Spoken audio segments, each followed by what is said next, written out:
afternoon, everyone, and welcome to our second consumer-focused webinar in support of Global Money Week.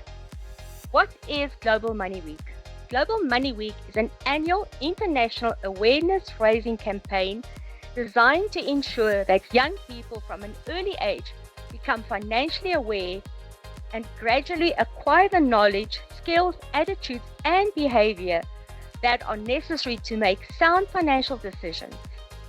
Ultimately, the campaign aims to promote financial well-being and build financial resilience.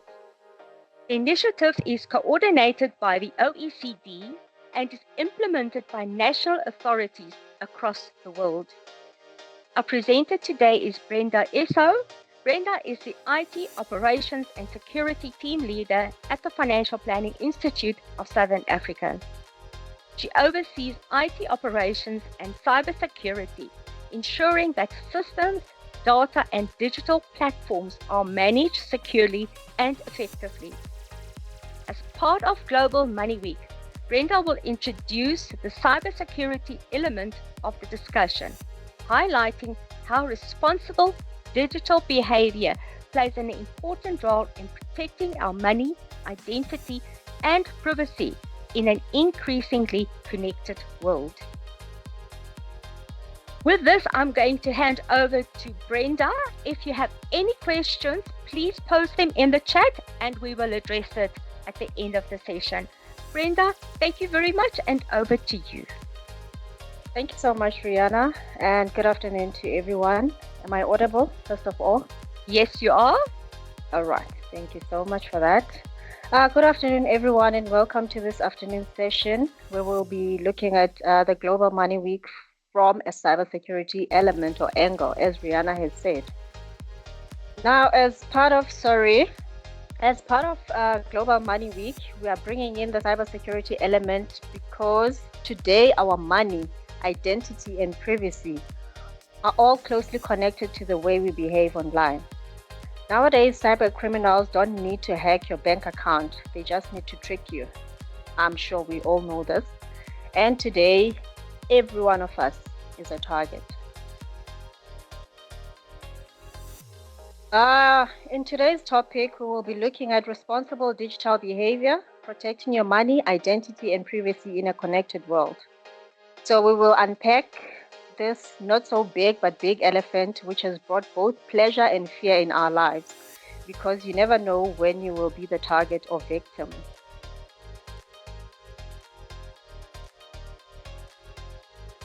I plan to cover these points today, which I believe are related to today's topic, as they touch on each and everyone's life on this call. These are the basic things we should be doing and knowing about. And they don't only impact our lives, but your kids, your family members' lives, and their safety as well. In this digital time we live in, we need to beat the enemy where it hurts the most by proving that we are also woke as well. So these are what will be covered in today's conversation. I'm not going to go through the list. I'll just give you a moment to go through them.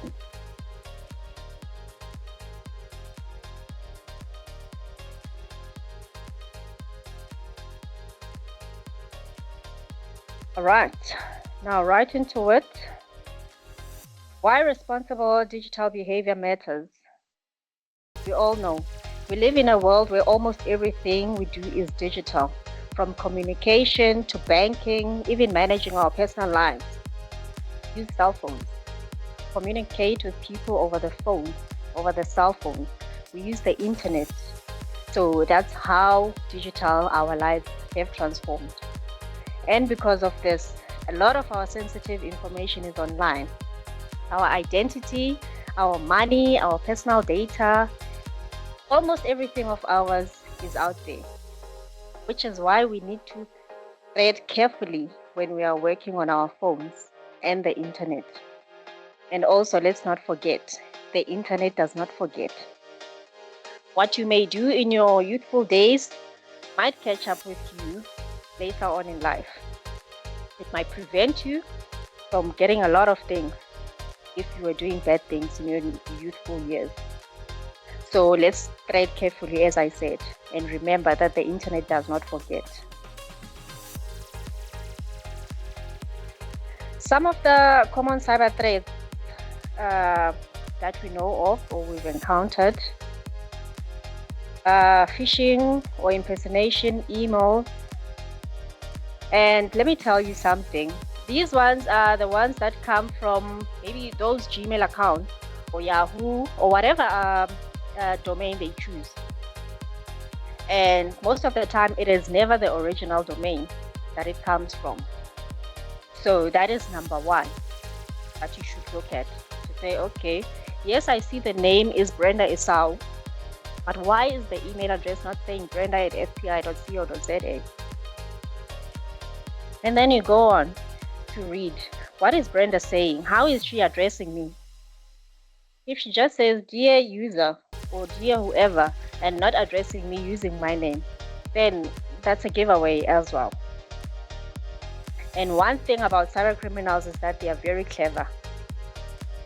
They know, if you are a CEO of a company, they know things about you. They know when you will be traveling. They know where you will be traveling.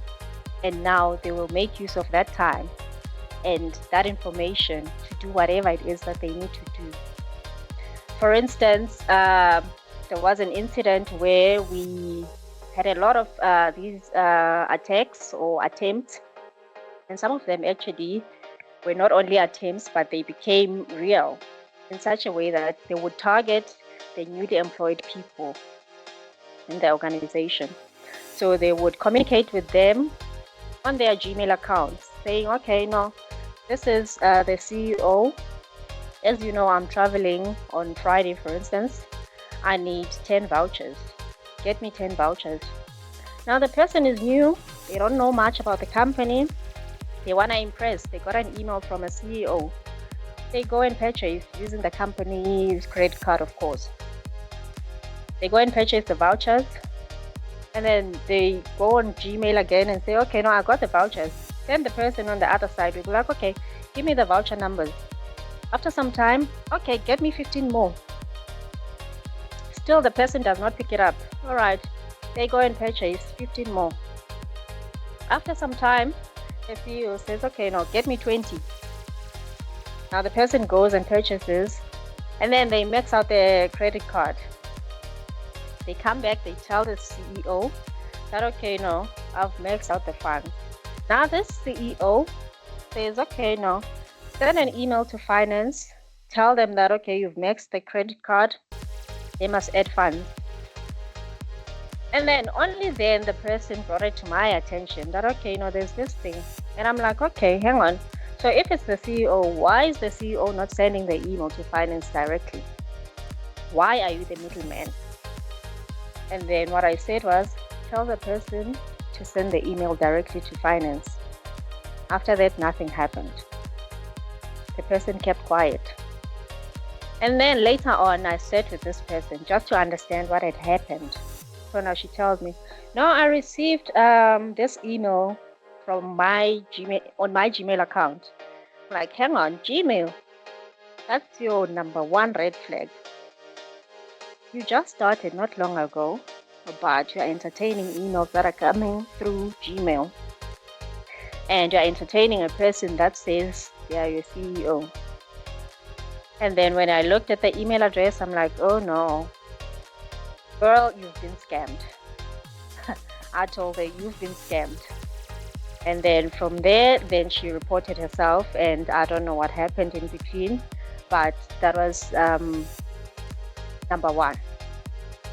And these people, they made sure that they target newly employed employees at FPI or wherever I was working.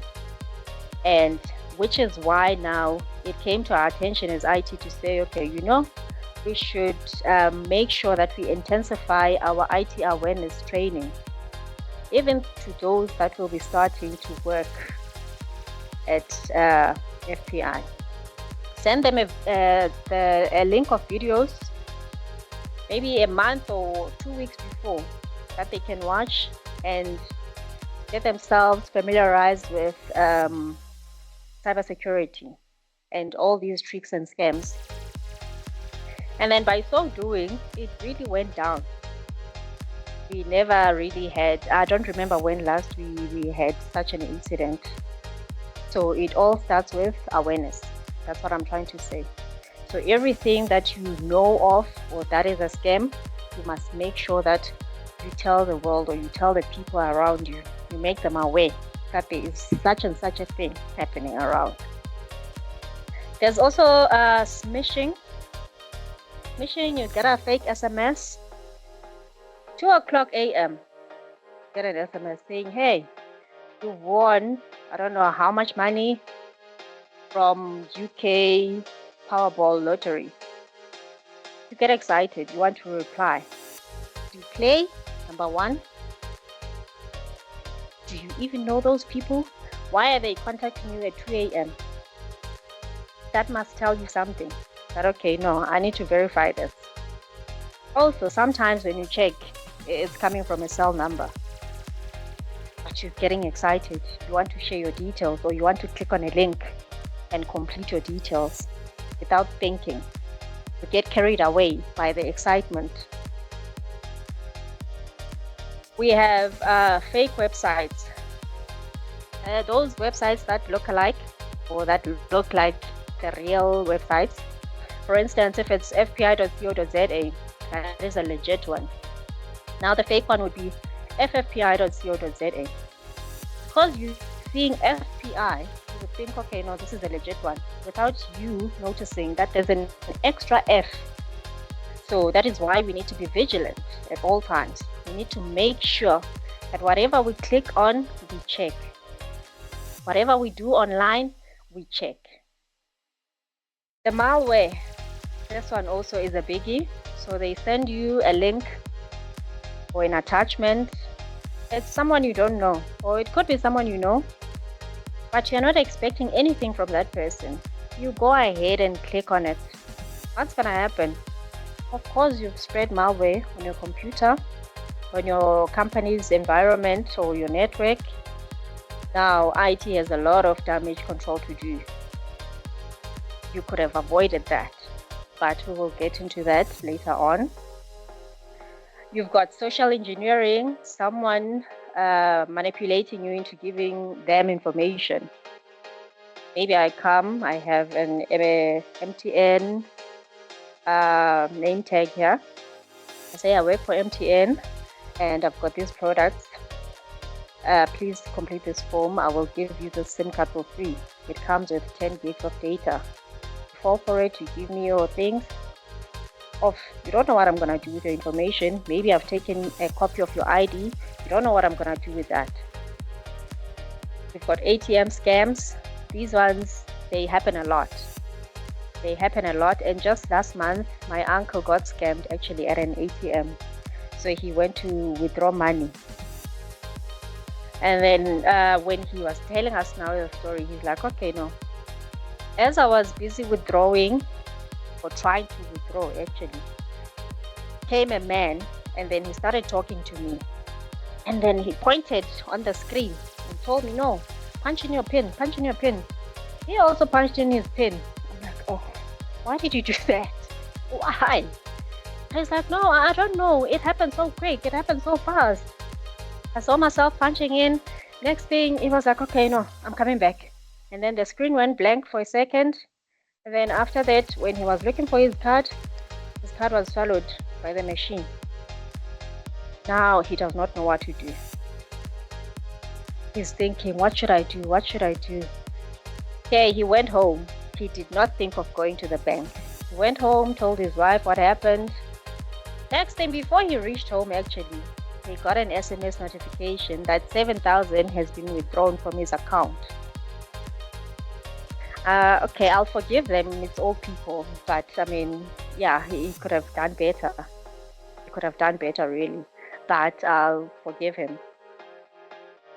Now, such things you don't do. I mean, if you're at an ATM, someone comes, unleash your Jackie Chan skills. Unleash them. They will leave you. Another thing that I always say is that when you're going to an ATM, at least go with your phone so that should anything happen, you've got your phone, you can block your cards there, you can freeze your account, or you can even call your bank to report the incident that just happened. Because now, if you leave your phone in the car, guess what? Within 5 minutes, those people would have cleaned your account. By the time you get to your car, the money will be gone because they have access to your card. First of all, they have access to your PIN number. Now, they would have cleaned your account, so it's pointless for you running to the car to get your phone because you've given it away. And there's also 2 new ones. Maybe they are not new, but they are new.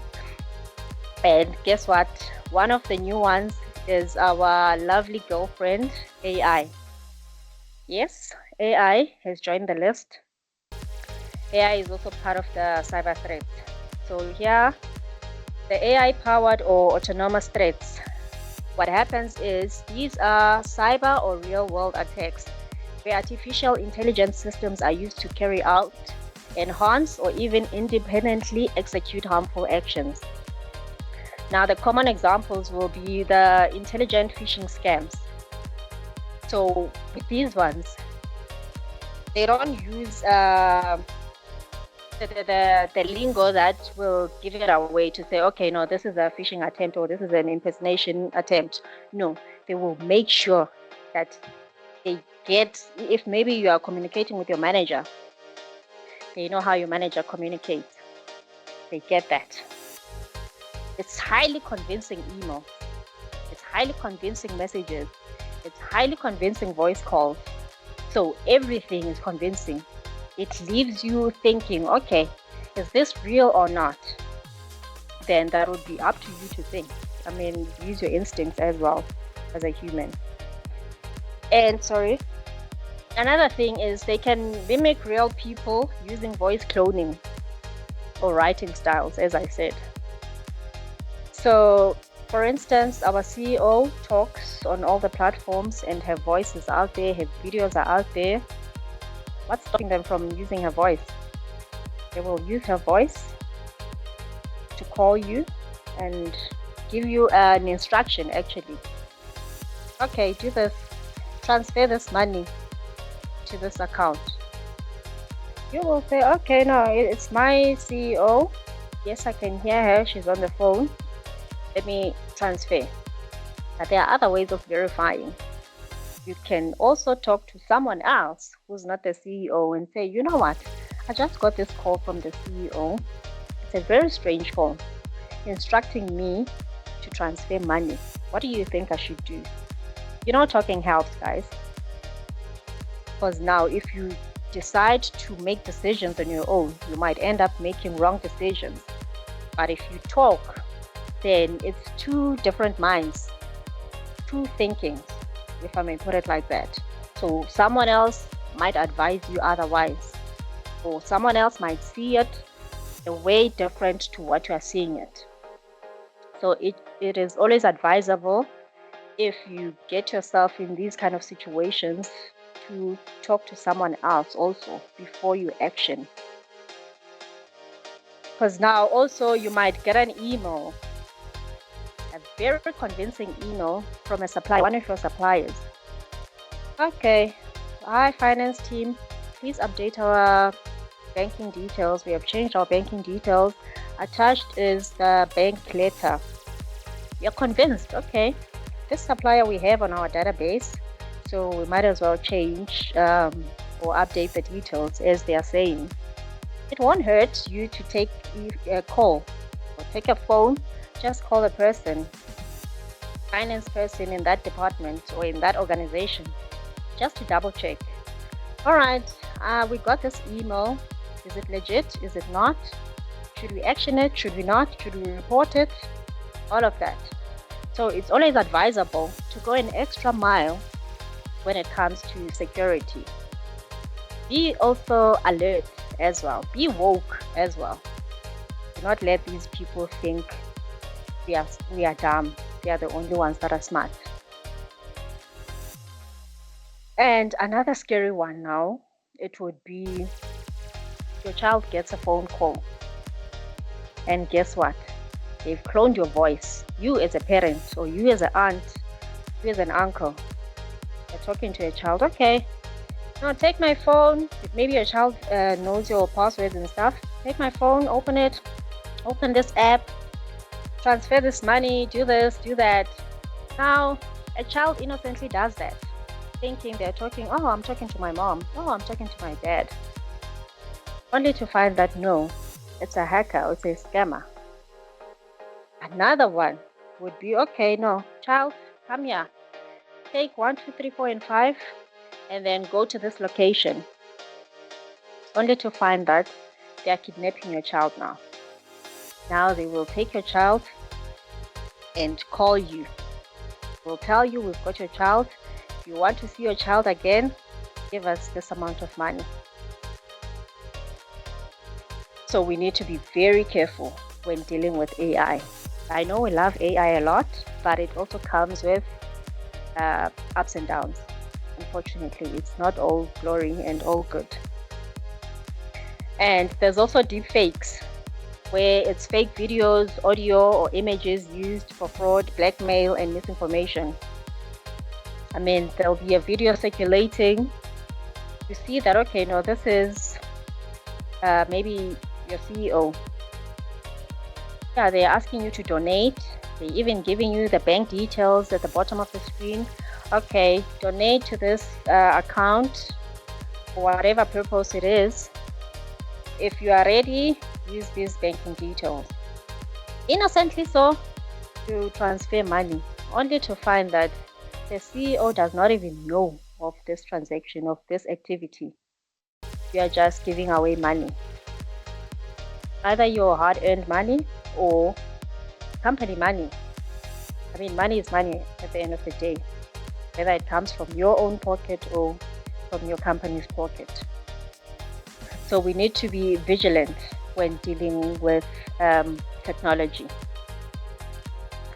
And another interesting one, it is polymorphic attacks. And no, we're not talking drugs. We're not dealing drugs here. We're not talking about morphine. It's polymorphic. So a simple breakdown of it would be poly, which is more, and morphic, it's forms. So polymorphic attack, it's an attack that keeps changing form. So in a computer world, or in the computer world, I would say changing its code structure every time it spreads. So if there is a malware on your network, then every time it spreads, it changes code. But if I am to bring it back now to reality, to you and me, using maybe the ATM example, I would say today I'm a scammer. Today I come as a man. I scam you. Tomorrow I come as a woman. I scam you. The following day I come as an old lady to scam you. You see what happens here? The strategy is the same, but the only thing that differs is how I perform it. So we need to be aware of that and be very careful as well. Because with a polymorphic attack, it doesn't change what it does, it changes how it looks, making it much harder for you to catch it. Which is why you need to remain vigilant all the time. The real world impact. What can actually happen if you find yourself in that situation? A lot actually can go wrong here. Not only would you lose money, but you could find yourself married to a stranger. That time you are very single, not even in a relationship. But you rock up at Home Affairs, they tell you, oh, welcome, Mrs. Whoever. Like, what happened? When did I get married? And they tell you, no, according to our systems, you are married. It's that ID that you lost, or it's that copy that you gave to whoever. Now they made sure that they use it. to their advantage. Your identity could be used to take out loans or accounts. And this is one of the painful things as well. You know you're building your credit score only to find or only to get SMSs that, hey, you are behind, you are owing this company, you are owing this retail company. You're like, but I buy my things cash. I don't remember opening an account. Only to find that no, there are accounts opened using your details, and there are loans taken out using your details. The organization can suffer financial reputational damage reputational damage. So here you clicked on that link. You're like, okay, I got an email from this person. Yeah, I clicked the link, so what? You don't know the damage that you've caused. First of all, that person now has access to your laptop. When they have access to your laptop, it means they have access to your network. They can do whatever it is that they want to do. They can extract the database and tell you, okay, we've got your members' details, personal details for that matter. Or if you work at a bank, we've got these details. We know that you don't want the world to know of. So if you want us to let go of this, pay us this amount. Otherwise, if you don't pay us, then we release. And we will taint your name. That's reputational damage to the organization now, if you decide to go otherwise. So now you're involving your lawyers, you're trying to negotiate with these people over something that could have been easily avoided. Get an email, you're not sure of. If something inside says no, don't do it. Don't do it. Go ask. There's IT in each and every organization, I would like to believe. Go ask IT. IT, I got this email. What should I do? Should I click the link? Should I click the attachment? What must happen? Then IT will advise you better. And let me tell you, recovery could take long. On all these things, it could take long. Building back their reputation that the organization has lost, it could take long. Also, personal reputation as well. Imagine now you are dating someone. You send them your nudes. It's nice and everything. You're in a relationship. You send them your nudes. You break up. They still have your pictures. They can sell them.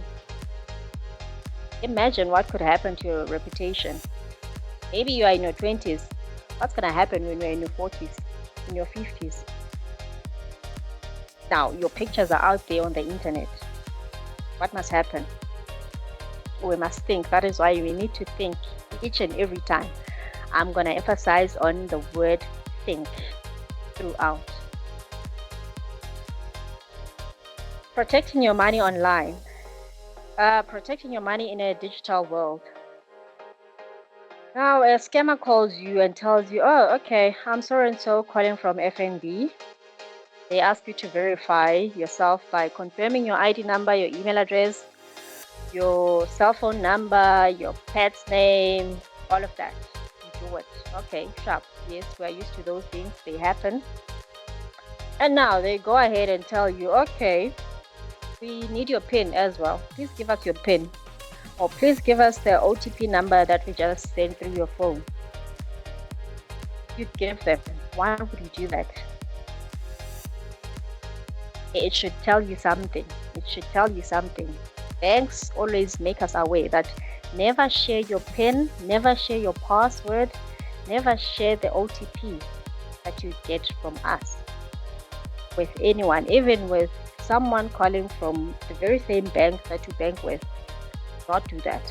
Any other thing, yes, you can do it for verification purposes, but not your PIN, not your OTP.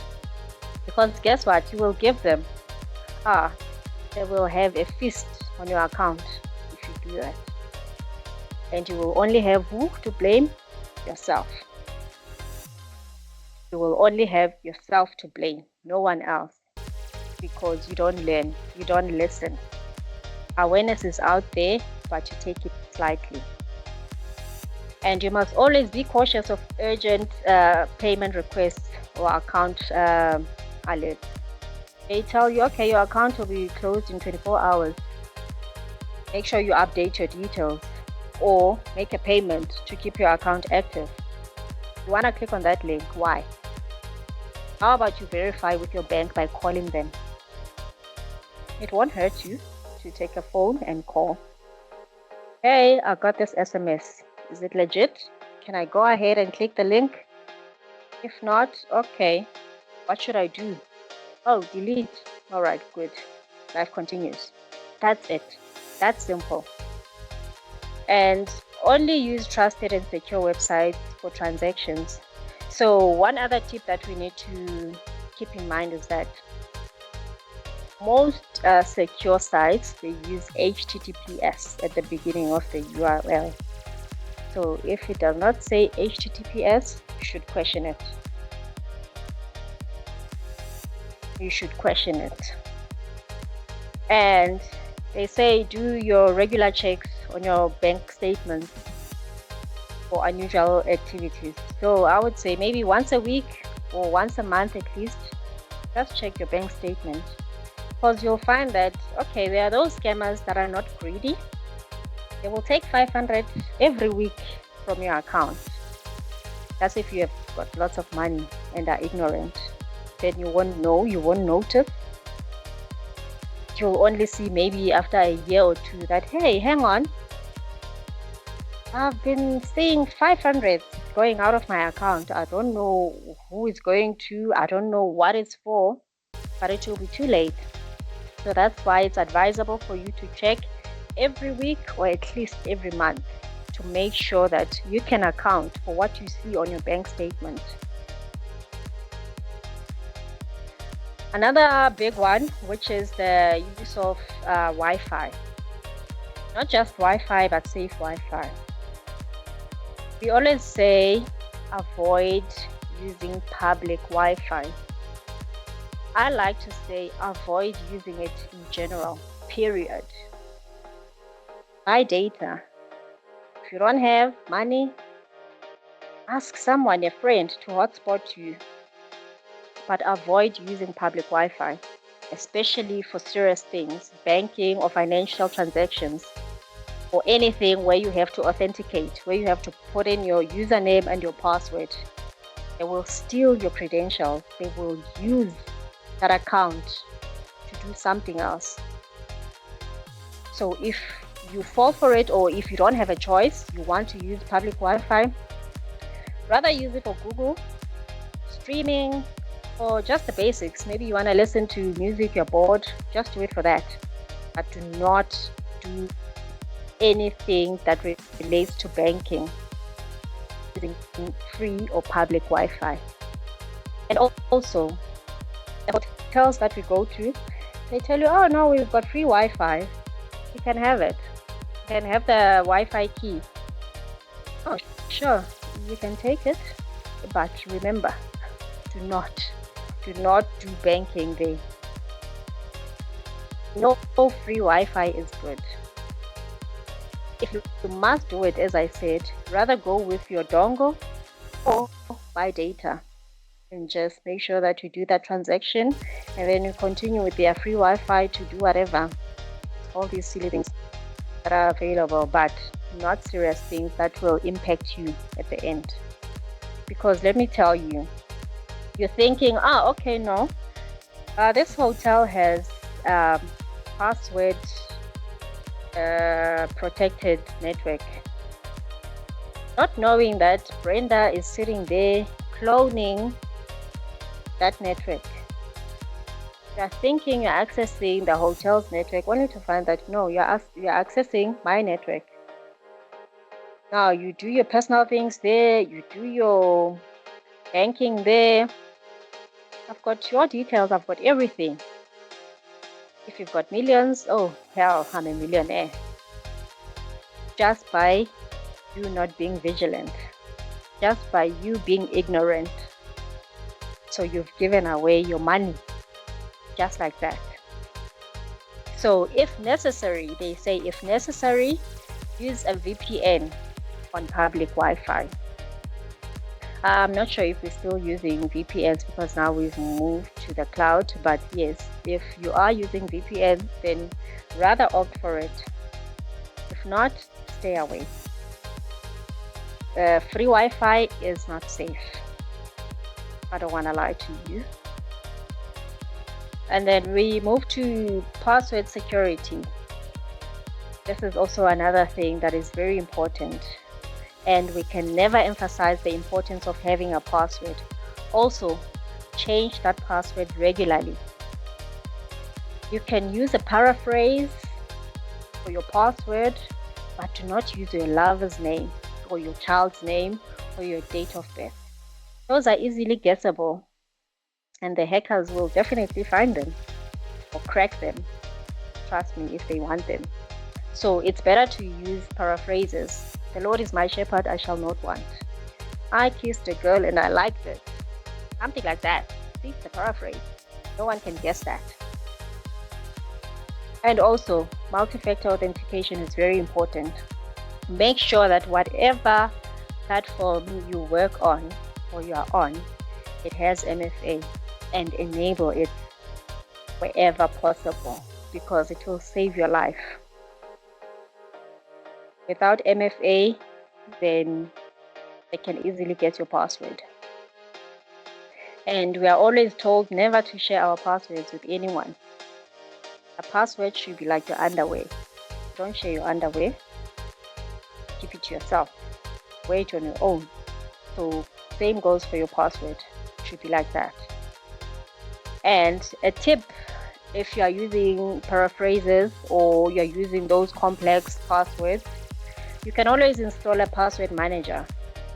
So a password manager will store all your passwords. You don't have now to think or to cram each and every password that you use. And another important thing, don't use the same password for everything. Make sure that at least if you've got 3 banking accounts, FNB, you've got a different one. Standard Bank, you've got a different one. ABSA, you've got a different one. Don't use the same one. Because should a hacker get hold of one password for one account, they can easily guess the other ones. So make sure you use different passwords everywhere. Your work laptop, work systems, anything and everything. Even on your phone, it must be a different password. It must never be the same. It must never be your child's name. It must never be your name. It must never be your spouse's name. It's something unique and different. Something that will take us years to crack. Now, how you can protect yourself? The simple ways to stay safe online. We've said it before, do not click on suspicious links or attachments. This one will save your life, trust me. If you are not sure, report it. Go to IT or go to whoever, a family member, someone. All right, I received this SMS. I received this email. Can I click on it? Can I open it? What must I do?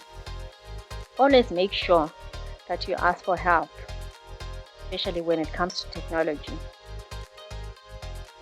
I know sometimes we can be desperate and maybe curious, but your curiosity will one day kill a pregnant cat, and that pregnant cat will be you, unfortunately, because you have clicked on things you're not supposed to click on.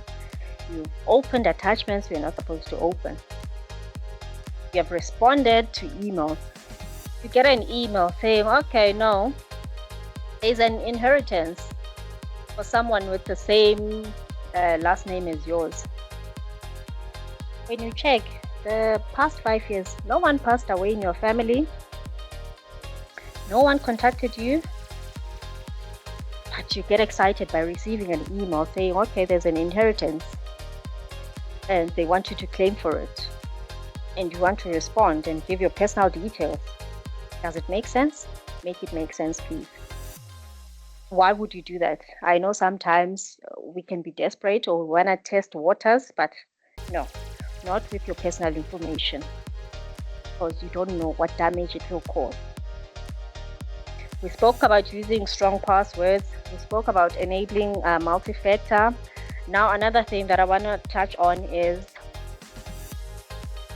Facebook Marketplace, where we buy goods or things and whatever it is that we buy. And those small online platforms where we buy things, stay away from those things. I mean, Facebook Market is people you don't know. Someone is selling a mirror. Oh, you're like, oh, I love this mirror. And it goes for 2,500. You check its yellow, you see it's 7,500. You're like, no, if I go on Facebook, on Marketplace, I can get it for 2,500. I can save 5,000 instead of going to a reputable shop that I know of and buying it. Guess what? You may be scammed. You may pay the person and never receive the goods that you bought. That is reality of things. It's only a few, I know of a few that have bought things on Facebook Marketplace and they've received their goods. But stay away. If you can stay away, make sure you stay away. I mean, even on Gumtree, you find a lot of advertisements there. People are selling things. You get excited. You're like, oh, okay, I could save this amount of money. Let me contact this person. You try and buy this thing. Okay, the person will tell you, no, either you give me 50% deposit before I send the goods to you, or you give me the full amount. You trust a total stranger. You transfer the money to them. Guess what? Tomorrow, you try and call them, the phone is off. They're not available. You don't know if that name that was there is their real name. You don't know anything about them.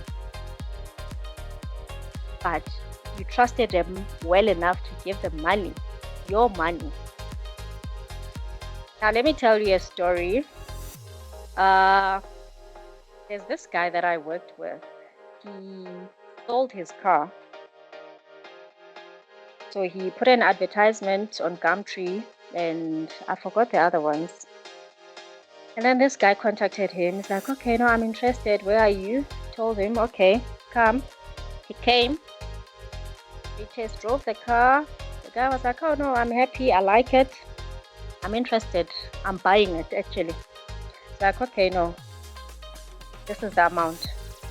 And then the guy forwarded the notification, the payment notification.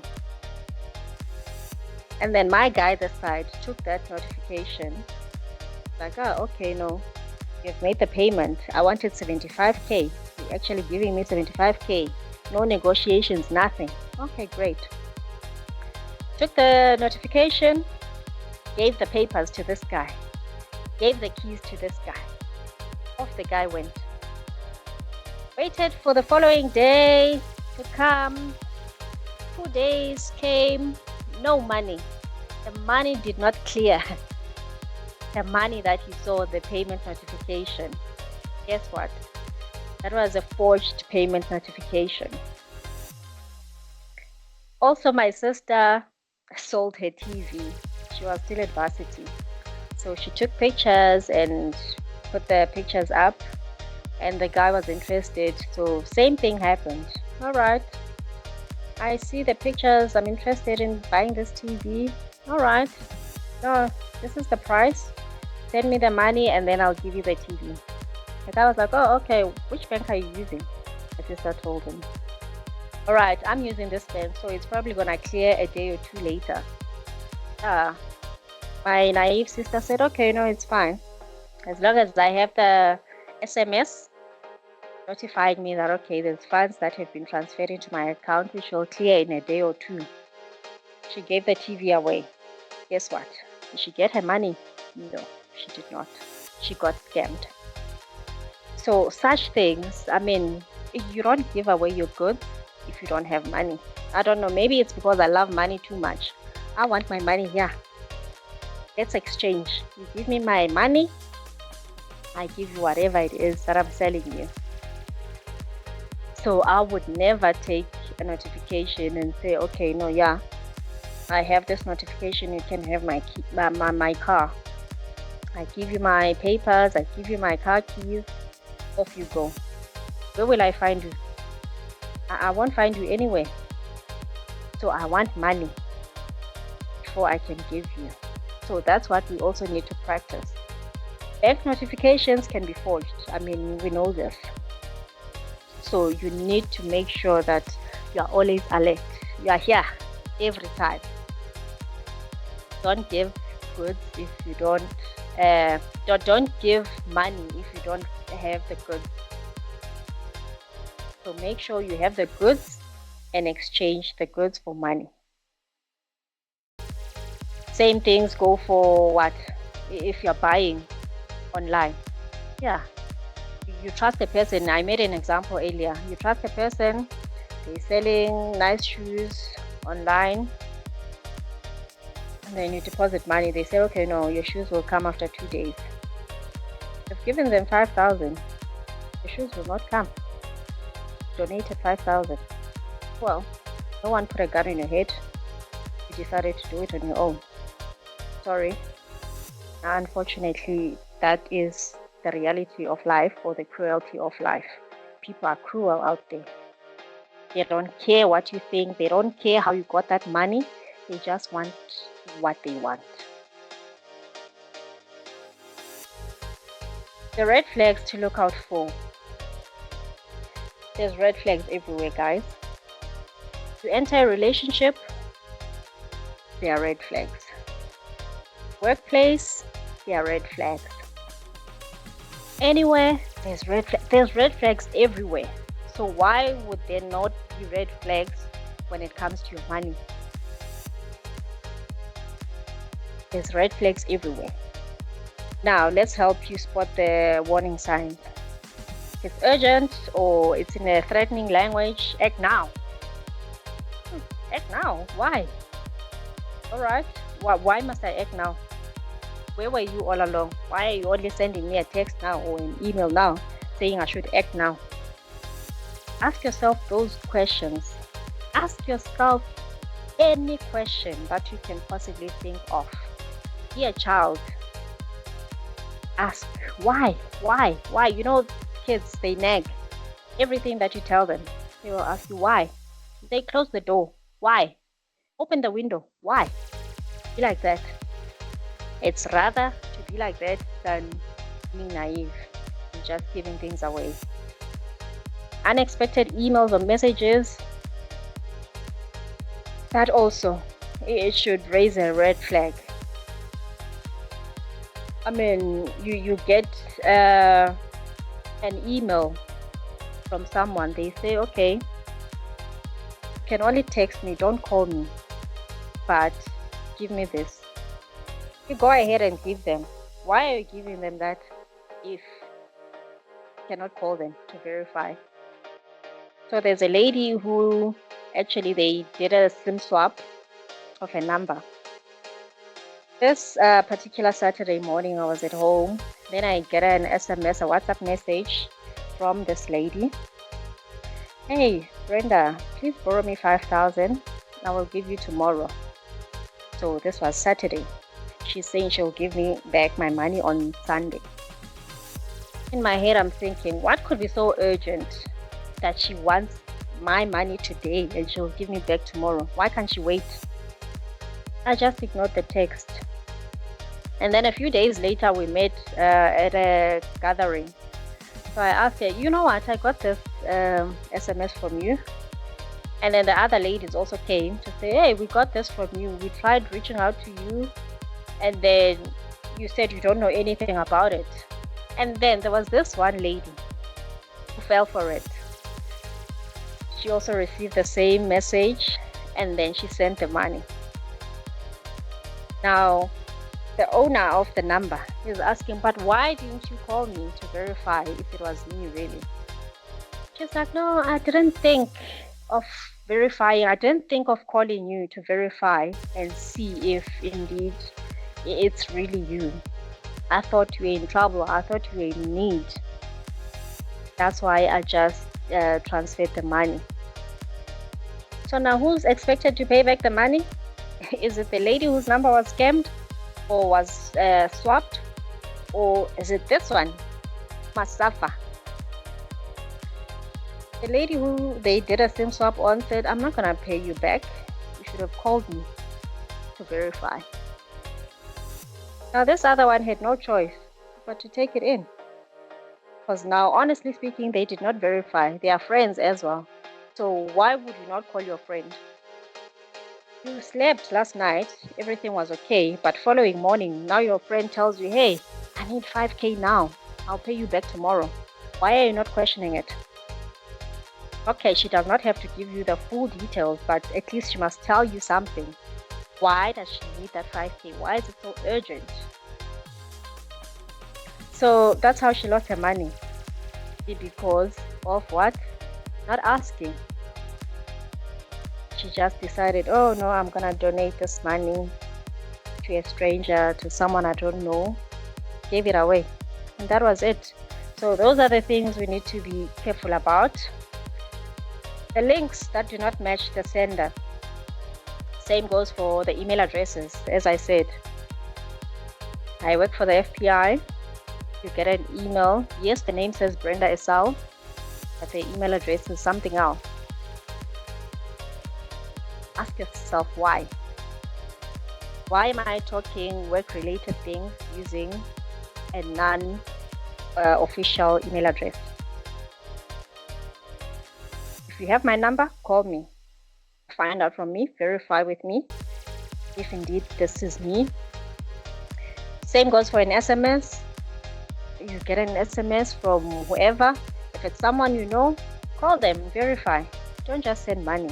Otherwise, you will die donating money. You will die donating money to strangers. And you will regret it. Now, your role as a consumer. Unfortunately or fortunately, you are the first line of defense. In whatever it is that you do, cybersecurity is your number one responsibility. So I am responsible for this phone. Anything and everything I do on this phone, it is my responsibility. Anything and everything I do on this work laptop that was assigned to me is my responsibility. I cannot say now because it's a work laptop, it's not my responsibility. No, who's assigned to that laptop? It's assigned to Brenda. So it is my responsibility to take care of it. It is my responsibility to make sure I got it. It is my responsibility to make sure I protect it.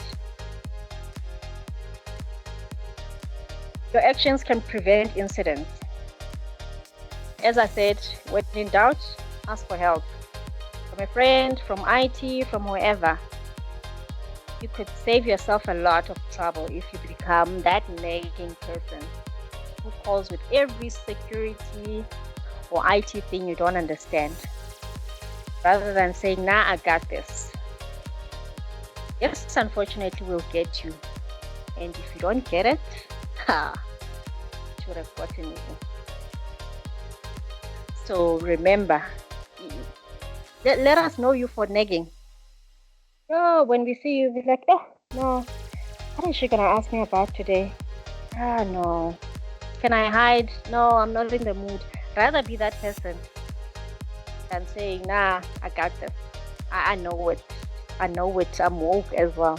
No, you are not as woke as the hackers. You don't know what you might fall for, which you are not supposed to fall for.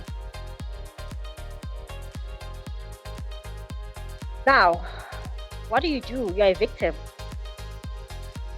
What do? They say, number one rule, do not panic with anything. They tell you, do not panic. But yeah, I mean, it's kind of awkward to say to someone, do not panic when something has happened. The first thing that happens, naturally, someone panics. Oh no, I just lost money. Oh no, I just transferred money to this account. What will I do? What will I do? No. Instead of asking yourself all those million questions, act immediately. Time is critical. That's if you were scammed at an ATM. If maybe you clicked on a link that you're not supposed to, that you are supposed to report to IT, disconnect from the internet. If you click that link, while you are disconnecting, walk to IT and go report yourself. Tell IT what you did, so that at least we know, and then we take action to make sure that we mitigate whatever it is that you have done, so that it does not spread company-wide. If it was through your bank, you contact your bank. If you don't have an app where maybe you can block your cards, or you can freeze your account, or you can do whatever, contact your bank immediately. And make sure you monitor your account for any unusual activity. That is why I said, if you go to an ATM, I advise you to go with your phone, because now you're scammed. Now you're gonna have to walk all the way to your car. The minute you get there, the money is gone. But if you had your phone, don't have it here like this, because now you're gonna get double scammed. They're gonna take your money, they're gonna take your phone. Just put it away, so that at least when they scam you with your money, you can take out your phone now when they are gone, and log in, block your things, call your bank, do whatever. Make sure you take action, because now the faster you act, the better the chances of limiting any damage. The longer you take, damage will be done. Just know that damage will be done. Also, another thing that we need to be aware of is protecting children and families online. It's very important nowadays to talk to our kids. We need to tell them about cybersecurity. We need to tell them about technology. We need to tell them about how things have transformed. Back then, we used to play outside. We didn't know anything about phones. We didn't know anything about technology. We did not know anything about the internet. It was nice. We used to play outside. Come back home, 5 o'clock p.m., you're dirty. Mother smacks you, you take a bath, you eat, you go to sleep. Now these kids, they wake up, first thing they do, take their phone. They're on their phones. They're playing games, either with friends they know or friends they don't know, friends they met online. So it's very important that we teach kids about cybersecurity and make sure we instill fear so that they respect technology. Because now a child would unknowingly subscribe for something, maybe an app or something, and maybe you have your account details auto-saved on your phone. So your child will just buy. Every time you see SMSs, a payment has been made, your child has bought this game, because you are lazy to type your details, your bank details or your card details every time you make a transaction. You decide, no, let me auto-save.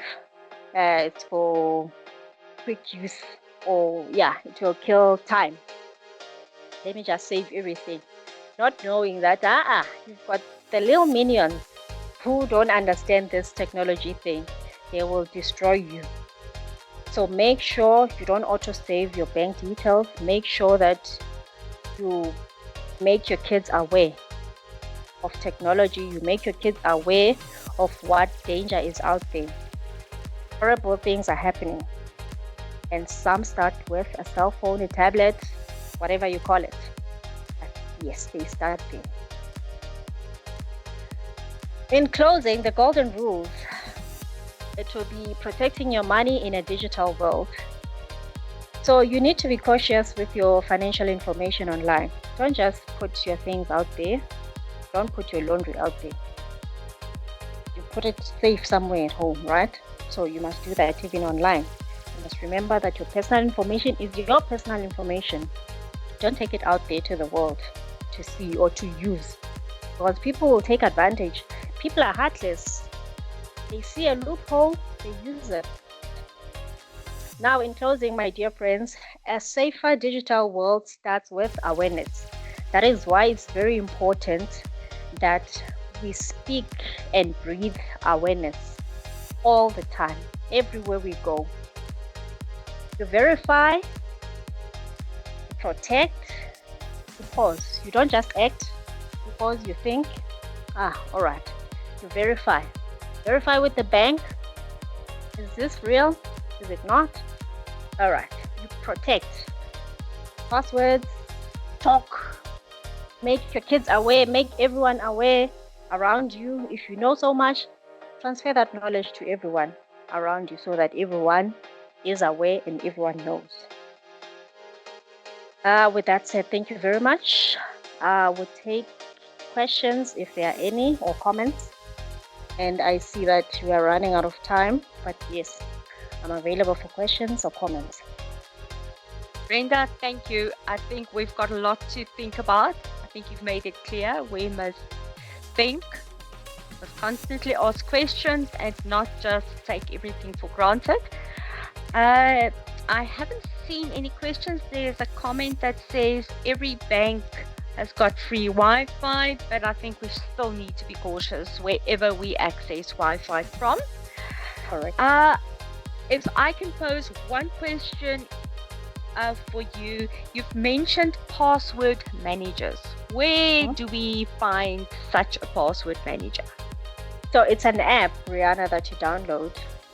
All right. Yes. Does it have a specific name? There's different kinds. So you also find that Kaspersky has password managers. There's also KeyPass that we use. So there's different kinds, really. So if you've got time, maybe after today, then I can sit down with you and then we go through that.